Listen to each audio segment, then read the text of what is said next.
not try any of the experiments you are about to see at home. You heard him. Don't do it. On this episode of Mythbusters, 1. duck, cover, and hang on, because we've got a killer cocktail of lethal littering My weapon of choice, a potentially lethal slush drink.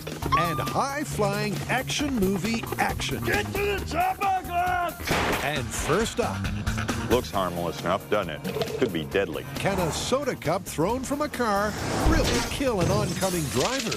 Time to inspect the wound. Then from helicopter heaves to fingertip grips, can film Fall Guys really hang on Hollywood style? I would love to see the action hero that can hang on to that. Who are the Mythbusters? Adam Savage Here comes chaos. and Jamie Heineman. Relax. This won't hurt a bit. Between them, more than 30 years of special effects experience. Bye-bye. Joining them, Carrie Byron, High explosives and electricity. Woo! Tori Belleci, Crashes and fire. This is awesome. Grant Imahara, and featuring Jesse Combs. That was awesome! They don't just tell the myths, they put them to the test.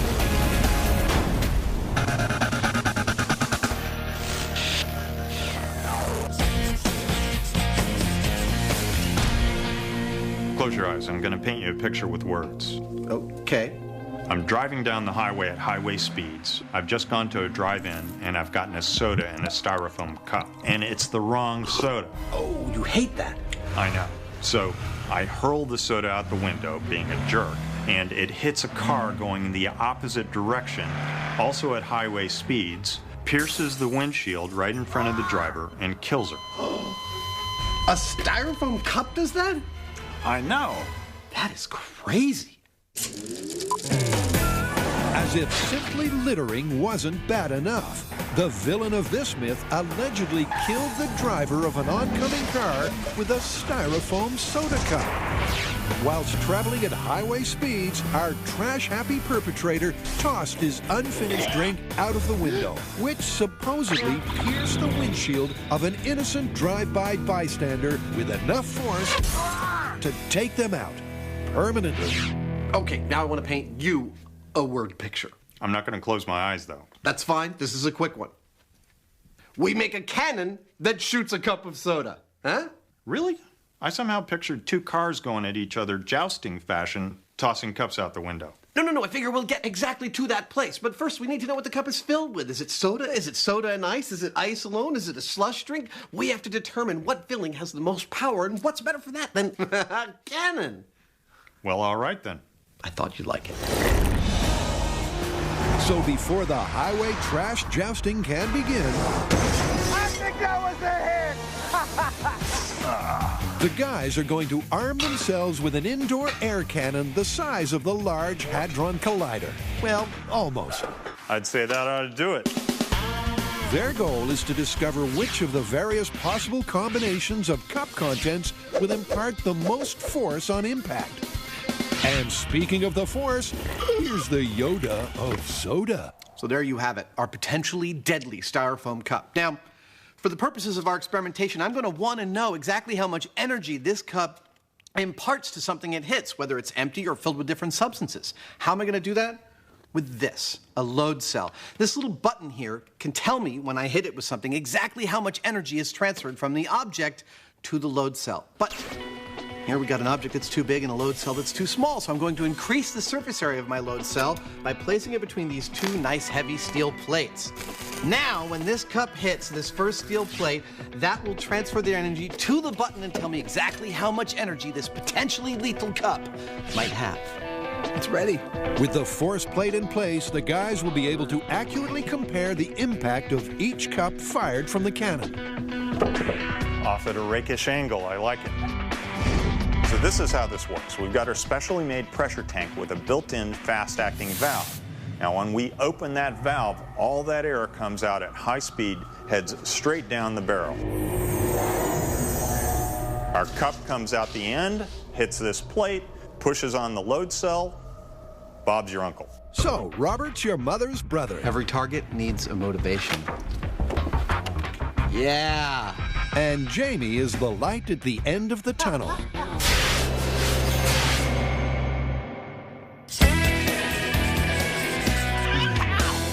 So, Fall Guys, what are we, testing myths about 80s TV shows? Ooh, can we do A-Team next? Yes and no. Yes, we can get to the A-Team, and no, we are not testing myths about 80s TV shows. We're actually going to test the myths about falling, or more accurately, not falling. So you're talking about like the classic Hollywood scenario where somebody's hanging on to a high edge using nothing but their fingertips. Exactly. This sounds awesome. To cling on by your fingertips is a classic silver screen cliche. Apparently, in any action movie, the hero can hang on indefinitely. But are any of the many variations really viable? To find out, the team will take on two of the most common. First, can you really just hang on until help comes along? Then, hauling yourself into a helicopter. Is it fact or film fiction? You guys, I have the perfect place to test this. There's a fire training tower in Pleasanton. It's got ledges all around, easily accessible rooftop, and it's pretty tall. Well, as far as the hang time test goes, there's one thing I'd like to add, and that's edge thickness, and see how that affects how long you can hold on to. What are we waiting for? So the team head on out to hang out at the perfect place to, hang out. All right, now when we talked about this in the blueprint room, it seemed pretty straightforward. Whoa, this is high. I mean, we just grab onto an edge and see how long we can hang on. But now, standing on top of the 75-foot building, I'm wondering, is this really necessary? I mean, can't we just test this hanging off a door frame? With the team's nerves suitably primed, let's find out what's on the agenda. So the first thing we're going to test is how long you can hang on to a ledge. And to do that, I've built this, the Ledge-O-Matic. It's fully adjustable, so we can block off a controlled amount of ledge each time. And we'll get progressively smaller and smaller until we can no longer hang on. Then we'll have a good idea of how long an average Joe can hang on to a ledge. But before the action begins, let's meet the man who'll be pulling the piñata strings. Anybody got a bat? Aaron, a professional climber, is not only helping the team with their safety protocols. You're going to come over the edge, and then what I want you to do is say tension. He's set up the belay system so it won't support the climber's weight, at least until they fall. Good? Yeah, it feels real good.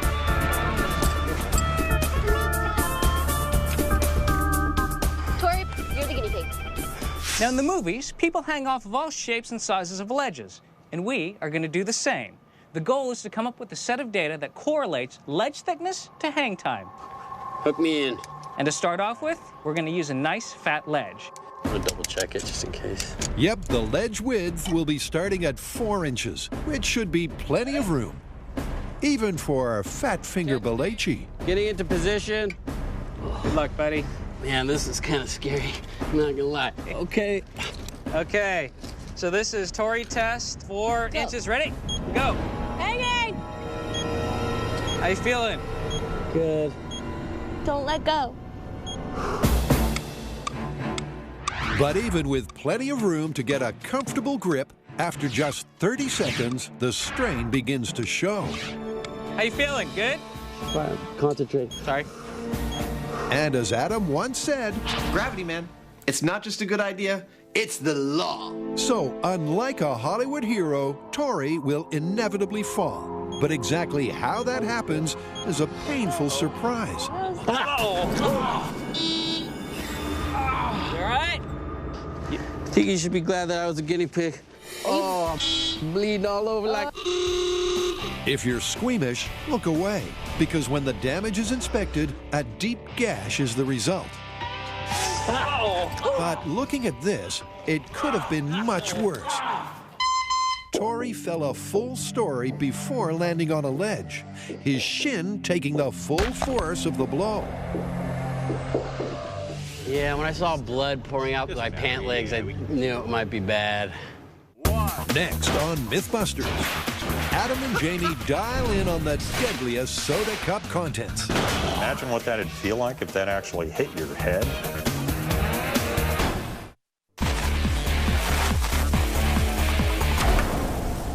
Can a cup of soda thrown from a passing car pierce your windshield and kill you? To find out, Adam and Jamie first want to know which of the potential cup contents has the most forceful impact. How? Well, here's Adam with some science-y stuff. Now, I've already explained that we're collecting the data about how much force our cups impart on this little load cell right here. But how does that work? It works when a little piezo element in here gets hit and creates a small amount of electricity, which is then collected by this National Instruments box right here. This box then sends that data over to David in his computer, who then informs me and Jamie of exactly how much force each of our cups imparts when it hits the target. It's about to get really messy in here, so I'm going to take some precautions. With the shop resembling a scene from Dexter, the wet work can begin. But before the testing proper, the guys want a muzzle velocity that simulates two cars approaching each other at highway speeds. A cumulative total of 130 miles per hour. So let's fire her up and find out what she can do. Firing in 3, 2, 1.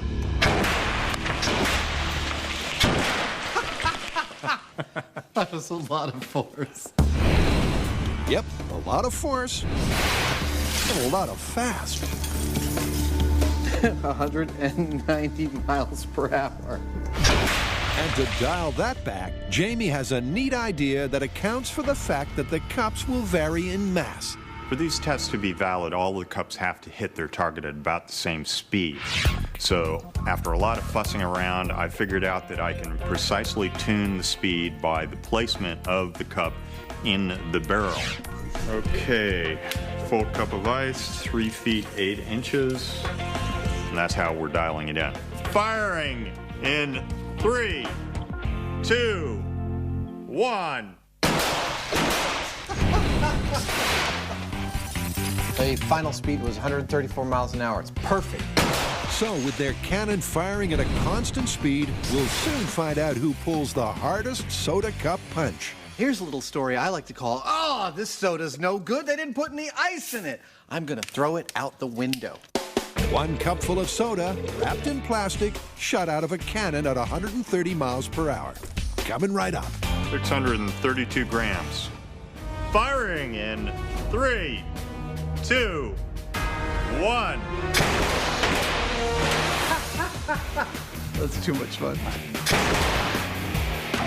Well, your laminated face is holding up quite well.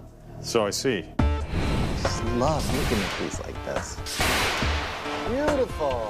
Can you imagine what that'd feel like if that actually hit your head? Final speed, 132 miles an hour. Awesome. What was the force? 3668. That's the number to beat. Weighing in at 632 grams, a full cup of soda, traveling at 132 miles per hour, has 3,668 pounds of force. What's next? Here's a little story I like to call, "Oh, I've ordered the soda, and I thought I got what I wanted, but I didn't order cherry cola, and this tastes like crap. So I'm going to throw it all the way out the window." In the red corner, weighing in at 649 grams. is a mixed cup of soda and ice. Let's load her up. That remind you of working with cows on the farm?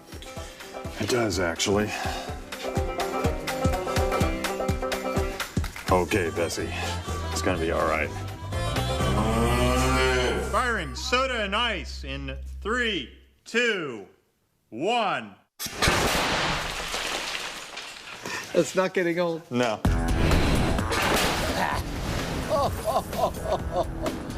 Wow. Speed was 134 miles an hour. What was the force? 4331. 4331. That's pretty significant.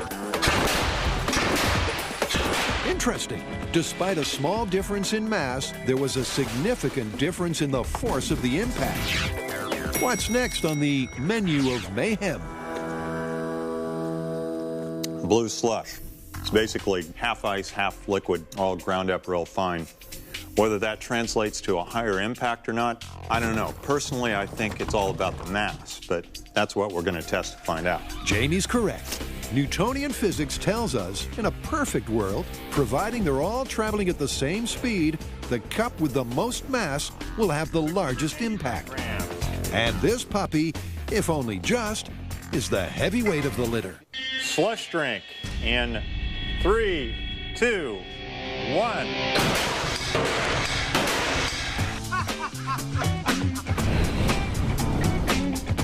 That is intense. That's what's making your lips blue. Awesome. Well, the speed is perfect at 134 miles an hour. David, what was our force? 4386. Dude, I was hoping that would be the case. So in the Soda Cup Showdown, the slush packed the biggest punch. Why? Well, it could be the extra mass, or it could be that the slush mixture, made up of fine slivers of ice and liquid, enables it to transfer more of its kinetic energy to the target than the other contenders. Either way, we have a winner. The cup with the heaviest hit and the prettiest splash is the slush. After the break, with Tori in ER, Fall Guys Grant and Jesse hang out for science. I would love to see the action hero that can hang on to that.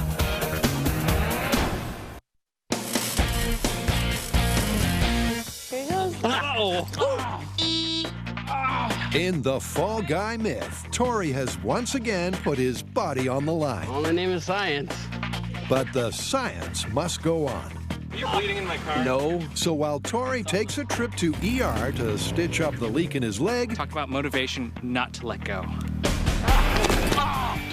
Bleeding all over like... Grant and Jesse are moving on. My prediction is I will hang on for 10 minutes at least, and then you'll see the traces of my fingernails going down the wall. With the adrenaline pumping and the ledge narrowing, That's 3 inches. Iron Grip Imahara is hooked in and out on a limb. Okay, climbing. You hanging? Go. Starting. And with the 3-inch ledge not even close to cramping his style, his time is similar to Tori's. Okay, here I go. Ow. 1 minute and 3 seconds. Really? Fairly consistent. Consistent times? Sure. But bear in mind the myth is about hanging on indefinitely. Does this harness make me look heavy?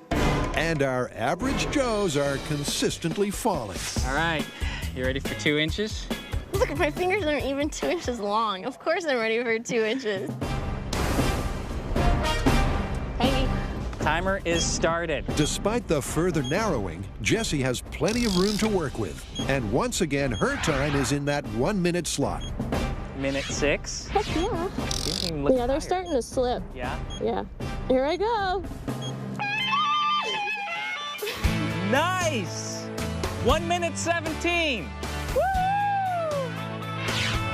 So, we are halfway done with our testing. And so far, we've established an average hang time for the average Joe of 60 seconds. Now, the 2 inches wasn't that bad. I mean, I was able to hang on for over a minute. But now we're going to work our way down to 1 inch, and this is where it's really going to start getting challenging. So, see what happens. At 1 inch, the guys really are down to a fingertip grip. Jessie is about to find out if hanging on to that slimmest of margins is movie make-believe or a real-life possibility. Dude, this hurts way much more. Hang on there, Jesse. All right, here we go. 33 seconds. That is much, much more difficult. Really? Yeah. Yep, really. It was less than half the hang time of the previous test, when ledge width wasn't a factor.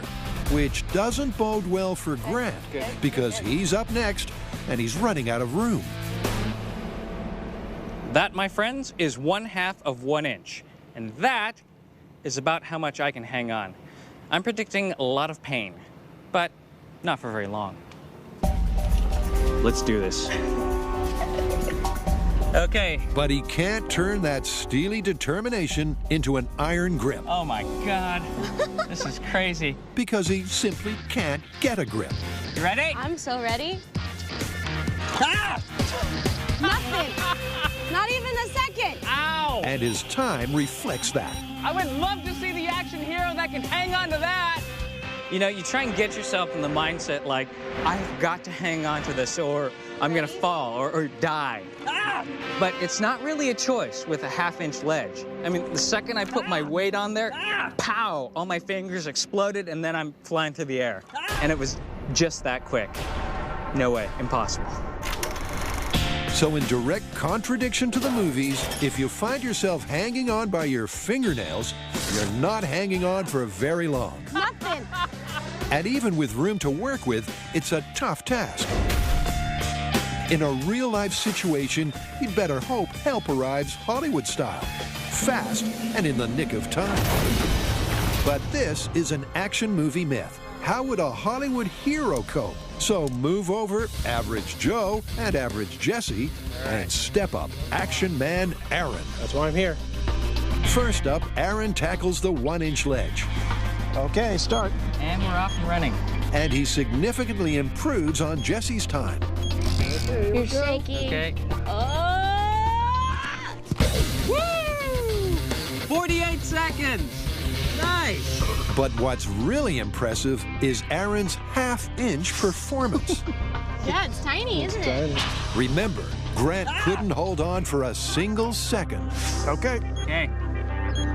He's hanging in there. You're doing awesome. I can't believe you're still hanging on. Oh! Nice!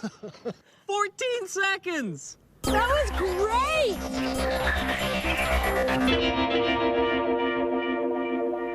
All right, so even if you're a super strong climber, you only got about 14 seconds before you fall off a super skinny ledge. Yeah, I mean, this whole idea that you can hang on indefinitely in action movies, totally busted. Yeah, busted.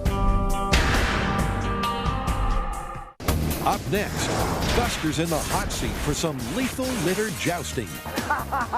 And the Fall Guy myth takes off. Oh, a little turbulence. Hang on, everybody. Hang on.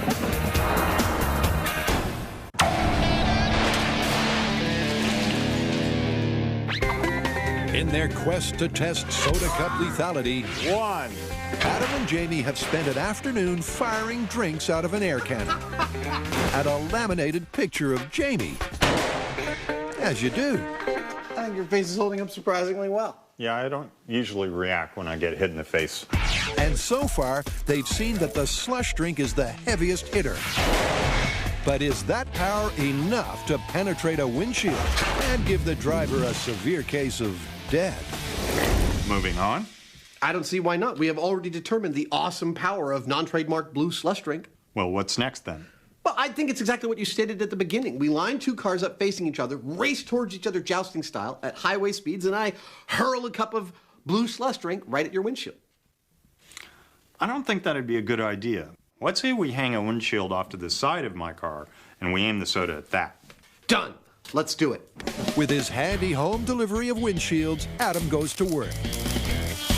By hanging them off the side of the truck and placing Buster in the hot seat, Our crash test dummy will sit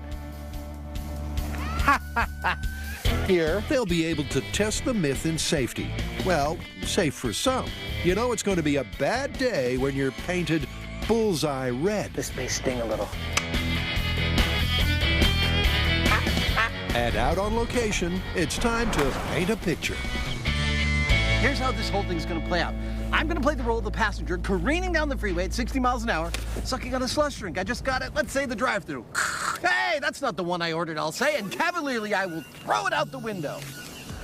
Flies through the air and smack, it hits our windshield. If our cup happens to make it through our windshield and hit into Buster, well, we're going to have strategically placed shock what stickers on both his chest and his head. And that way we'll know whether he got hurt. So, Buster's ready. The course is ready. And after a couple of dry drive-bys, our drivers are ready. Beautiful. Looks harmless enough, doesn't it? Could be deadly. With blue slush in hand, let the lethal litter jousting begin. Jamie, are you ready to go? I'm in position and ready to go. 40-mile-per-hour run with a real slush drink. In 3, 2, 1, go. In the next test, they'll be facing off at a more realistic highway speed of 60 miles an hour. But for the moment, Adam's just getting his eye in. A little bit closer, Stig.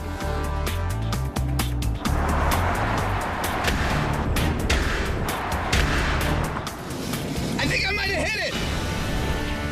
Dude, that's a hit. Look at that. Wow, and that's only 40 miles an hour. At 40 miles per hour, that is spooky promising for this.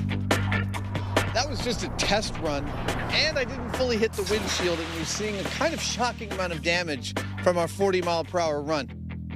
That's awesome. I think we can tighten a lot of this up. I think Jamie could drive a little bit closer to the cones. I think my aim will get better as we do this. But right now, I feel pretty good about this one. Controlled mayhem? Check. Chance of science? High. Happy Mythbusters? Confirmed. Forecast? Ramping it up. My vehicle, experimental. My weapon of choice, a potentially lethal slush drink. This is 60 miles an hour, styrofoam cup with slush drink in 3, 2, 1, go! Very exciting.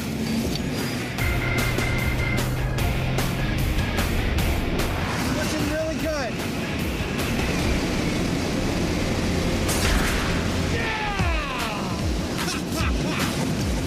I think that was a perfect hit.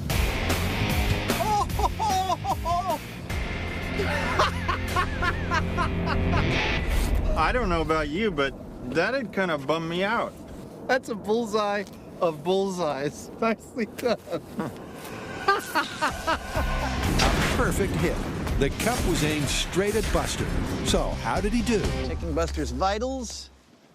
I can see them. They're all clean. Yeah, he didn't take any lethal damage, but hell, if that happened to your car, you'd be a very unhappy, probably unsafe driver. Well, not to mention the fact that you might well have a crash afterwards because you can't see anything.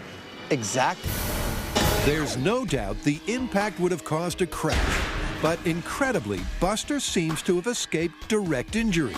And check out the big brain on Jamie, because he knows why. This windshield, like all windshields these days, is made out of laminated glass. What's that mean? Well, what they do is they take 2 sheets of glass and bond it together with a rubbery plastic in between. And that way, even though the glass goes all blotto like it does here, that membrane holds everything together. In fact, you can see on our high-speed camera how it ballooned out in the back when it got hit, but it didn't get a hole in it. Of course, sooner or later, we're going to put a hole in it.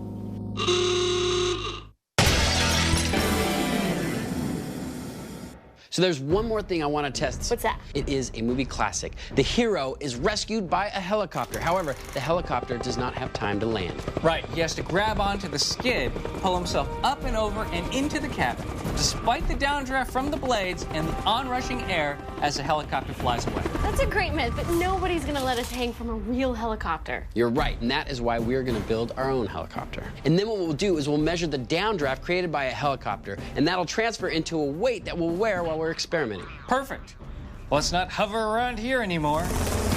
So to get a head start on the myth of the chopper climb, This is how do we make it the Grant ahead? Tori once again makes a new head for Grant. Hey, this is a robot. That's enough out of you. So what I have here is Grant's head and shoulders. This is going to give us the same surface area as somebody holding on to the helicopter skids. Now, I've attached Grant to the scale, so that way if there's any change in the downforce, we'll be able to measure it. Works.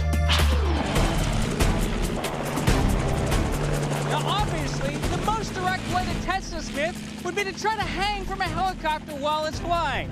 But unfortunately, the insurers tell us it's too dangerous. But don't worry, because we have a cunning plan which still involves a real helicopter.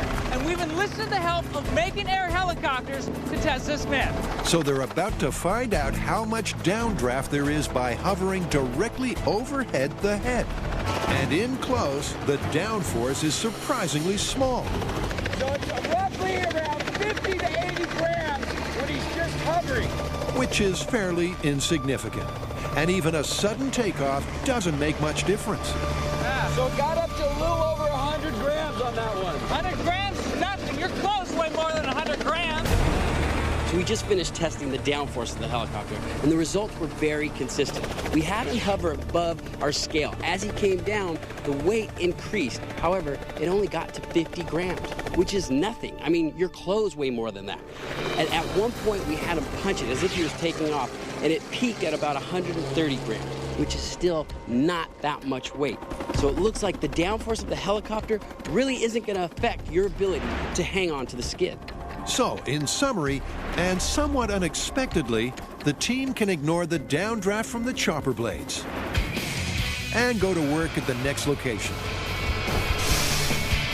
Best commute ever! No signs prohibiting heavy machinery or myth busting. Perfect. Because at the pool, they've got everything they need, including a cool chopper mock-up Jesse knocked up at the shop. All right, so it may not be a real helicopter, and a lot of it is made from plywood, but I'd have to say it's a pretty darn good helicopter for the amount of time I had. Where's Rick and TC, man? Most importantly, everything is to spec. These struts are 45 degrees, and the skids are 3-inch diameter tubing, just like a real helicopter. Now, how many times have you watched in an action film somebody jump onto a helicopter and climb up as it's taking off? Now we get to try it. I mean, we're living out our action hero fantasies. The idea is that we will be suspended over a pool. Buster PI ready for takeoff. That way, if we fall, we won't fall to our death. We'll just fall in the pool. We have liftoff. We have liftoff here. The goal is to hang on to the skid, pull yourself up and over and into the cockpit to safety. Oh, a little turbulence. Hang on, everybody, hang on. But a set of realistic skids on a fake chopper is not the only obstacle the guys will encounter on their climb to safety. Based on our test with the real helicopter, we know that the downward force at hover is minimal. But let's face it, this is an action movie. They have to fly away. How do you simulate flight at a swimming pool? With this. This is a 6-foot diameter fan blade connected to a 350 horsepower big block engine. It's capable of generating wind speeds of up to 95 miles per hour. That's enough to simulate the cruising speed of our helicopter and more than enough to test this myth. Coming up, Adam and Jamie are gunning for Buster. And our stunt guys and girl give the Fall Guy myth a leg up.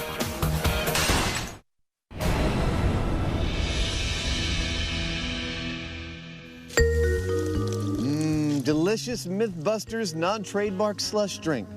Icy, fruity, blue, and potentially lethal. Use with caution. Extreme caution. Because throwing one from your car at 60 miles per hour does this. Remember, we do it so you don't have to. The Buster and I hope this provides a lesson in caution to anyone who would mishandle a slush drink. Not only is the primary damage to the windshield absolutely shocking, but the secondary damage, the effect of the driver not being able to see through the spiderwebbing on the windshield, would very likely cause a really bad accident. I would not have called that much damage. That is shocking. It doesn't get much worse. Well, if your name is Buster, it does get much worse, because they're going again. This time we made sure our windshield stays firmly in place. Now, on our last test, the whole windshield collapsed and fell out. So in a sense, it was absorbing a lot of the shock by doing that.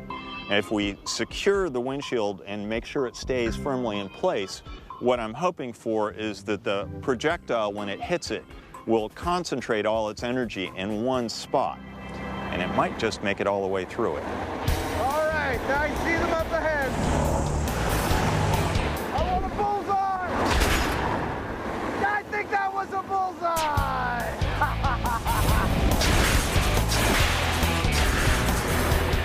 Time to inspect the wound. Oh, wow! Look at that! I am blown away. That is penetration. Did we trip anything on the guy? It doesn't look like it. So despite the promising-looking penetration, the windshield once again successfully dissipated the energy of the impact. Buster got wet, not dead. Looks to me like the windshield's actually taking a lot of the load. It's absorbing it. Yeah. Liquid makes it through, but it's more of a splash than some kind of a cohesive lump. Look, I have no doubt that if you took a hit from just the cup hitting you in the head at 120 miles an hour, it would kill you. I think this windshield is protecting him sufficiently. I do too. Well, several destroyed windshields and several delicious slush drinks later, I'm pretty satisfied that a slush drink does not create a primary lethal hazard on the freeway. It's not going to penetrate your windshield and kill you. Make no mistake, though, it creates a very serious set of secondary lethal hazards. One, it totally obliterates your ability to see through the windshield. Two, it covers you with sticky slush drink. Three, splinters of glass are covering your body and your face. All three of these things would be enough to cause a very, very serious accident. But as for the slush drink itself being lethal through a windshield, I say no. I say it's busted. Busted, but the fun's not done.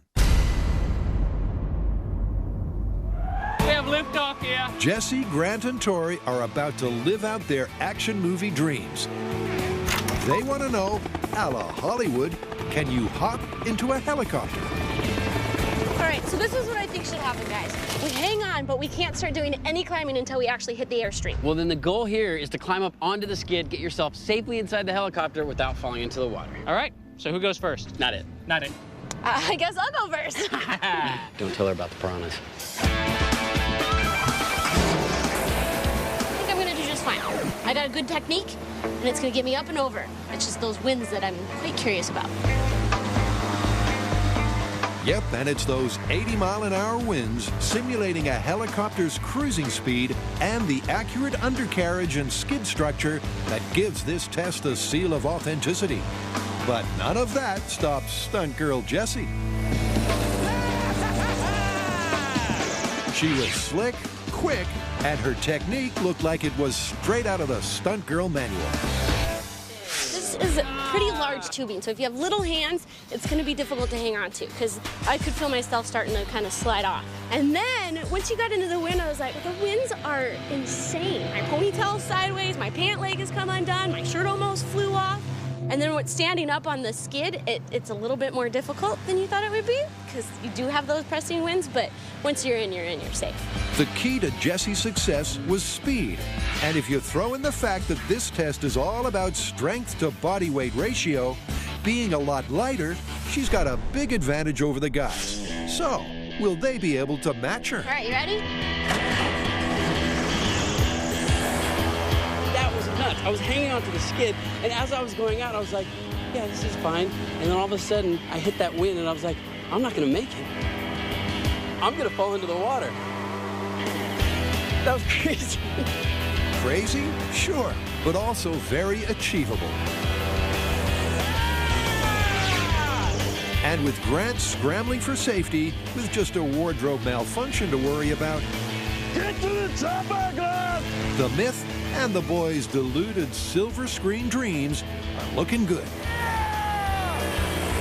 Man, he wanted to live! I'm alive! I made it to the chopper! You see his shirt come up? Damn, thank God his pants didn't come off.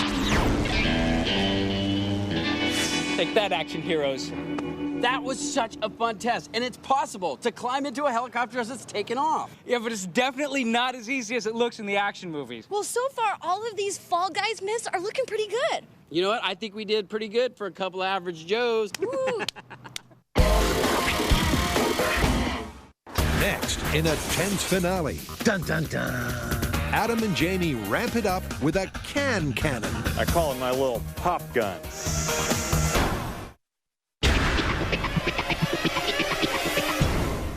At this point, we've seen that while this might make it through a windshield, if it does, it's not going to hit you hard enough to kill you. Which begs the question, what would? That's where this comes in. Yep, the soda cup of slushy will make a mess of your car. But smart, modern windshield design will prevent it from killing you directly. But can a can of soda? Cue the tense music. Dun, dun, dun. What's this aluminum soda can full of soda going to do when it hits this windshield? Well, I think we're all in agreement that it's going to go through. All right, James Franklin Heineman, are you ready? I'm ready. Let's go. The question is, what will it do to Buster? And I'll tell you, I'd be terrified to have this go through my windshield. Another in a long series of things. What the hell am I doing? Missing is the short answer.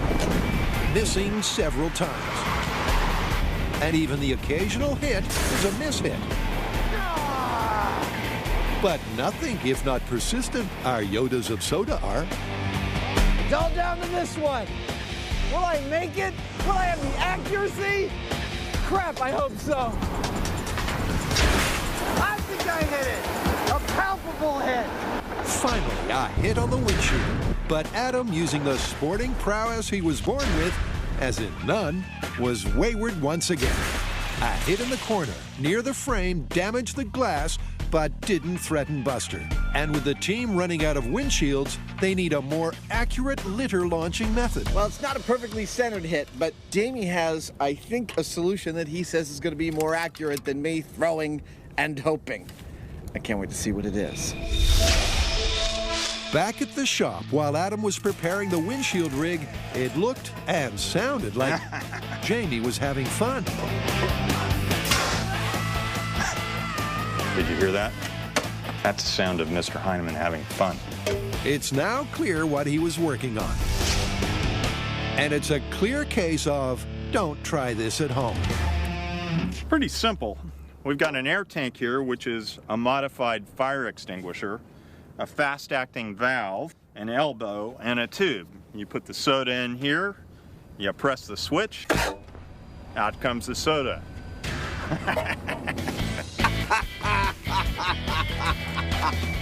Wow. I call it my little pop gun. That is awesome. Let's give it a shot. All right. Yep, in a strange mix of Mad Max and MacGyver, Jamie shoots at Buster with a can of soda from a shoulder-mounted air can. All in aid of accurately hitting the target, which doesn't happen on the first go. Ho-ho! Well, that's a neat hole, but I need to hit the dude. Yeah, you want to go again? Again they go, but again, no dice. A direct hit, but still didn't hit the dude. Once again, Buster sees soda and shrapnel fly past his ears. And as this is the team's last piece of glass, it's back to basics.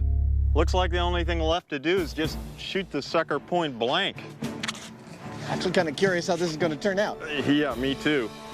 Little pop gun in 3, 2, 1. Wow! Wow? Yeah. Not to mention, ow. You killed him. You tripped all the Shockwatch stickers in his chest.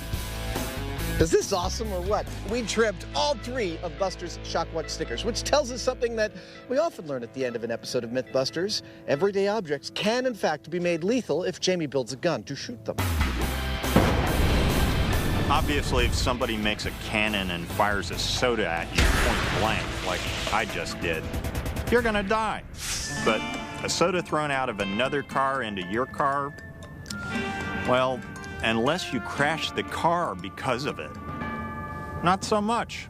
Where does that leave us? Well, we were able to create a lethal beverage. Yeah, but it was a can, not a cup, and we did that at point blank range. Good point. But I have to say that the styrofoam cup beverage, while it would do a lot of damage to your windshield, is not, on a primary level, lethal. That one is totally busted. Yeah, it's busted. Our work here is done. Okay.